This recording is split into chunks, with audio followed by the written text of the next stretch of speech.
moments later.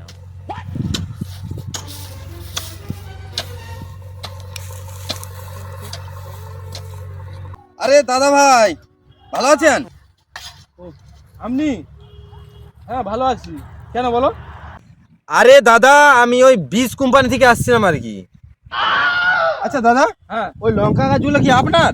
ওই লঙ্কা দিলাম। হ্যাঁ। হ্যাঁ আমারই। আরে দাদা, হ্যাঁ এই যে লঙ্কা গাছটায় না হ্যাঁ কি হয়েছে? পটাশিয়ামের অভাব, দেখতে পাচ্ছেন না কিরকম গাছটা হলুদ হয়ে যাচ্ছে? দেখো এই যে আমার কাছে যে প্রোডাক্টটি, হ্যাঁ 1000 টাকার মাল, হ্যাঁ হ্যাঁ 4 ড্রাম হবে, হ্যাঁ 500 টাকা আমি দিয়ে যাচ্ছি। একবার ব্যবহার করে দেখো, হ্যাঁ পুরো লঙ্কা গাছগুলো হলুদ যেগুলো রয়েছে হ্যাঁ। পুরো একবারে সবুজে সবুজ হয়ে যাবে। আর লঙ্কার ফলন কি হবে? দাদা দেখুন, আমি তো গরিব, আমার এইটাই এক ট্যাঙ্কি ও লাগে না, হাফ ট্যাঙ্কি লাগে। অর্ধেক একটু দিয়ে যাবেন নি? অর্ধেকটা দিয়ে যাবেন নি, বা অর্ধেক একটু কম দিয়ে যাবে কি? দেখুন দাদা, আমাদেরও কোম্পানিতে একটা নিয়ম নীতিবোধ বলে জিনিস আছে। হ্যাঁ এই মালটি যদি সিলটি কেটে দেই, হ্যাঁ মালটি পুরো নষ্ট হয়ে যাবে। হ্যাঁ। নিলে আপনাকে পুরোটাই নিতে হবে। দেখুন আপনার গাছ কিন্তু হলুদ হয়ে যাচ্ছে। দেখুন দাদা, আমি তো বুঝতে পারছি, কিন্তু এত টাকা এই সময় নেই। যদি হয় হাতটা দিয়ে যান, আর হচ্ছে তাহলে আমি নিতে পারি। আরে একবার ব্যবহার তো করে দেখুন, এর ফলাফলটা আপনি পুরো বুঝতে পারবেন। আচ্ছা দাদা, আপনি কি করেন?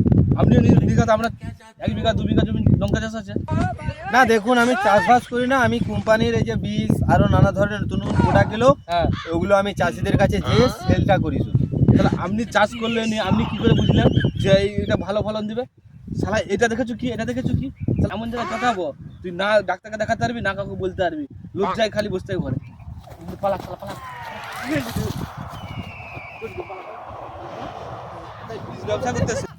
বীজ ব্যবসা করতেছে বীজ। আমাদের খেটে খেটে দম লিখা নেই রে, তুই এসে 500 টাকা আমাকে রোজগার করবি।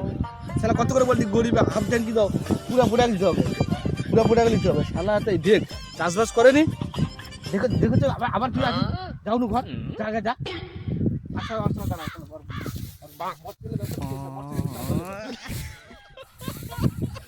এই যে তাহলে আমি মতো চাষবাস করি।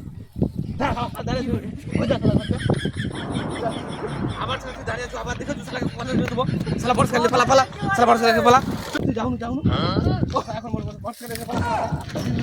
যাই হোক, 5 লাখে আমি ব্যবসা করবো, আর জীবনে গ্রামে ব্যবসা করতে হবে।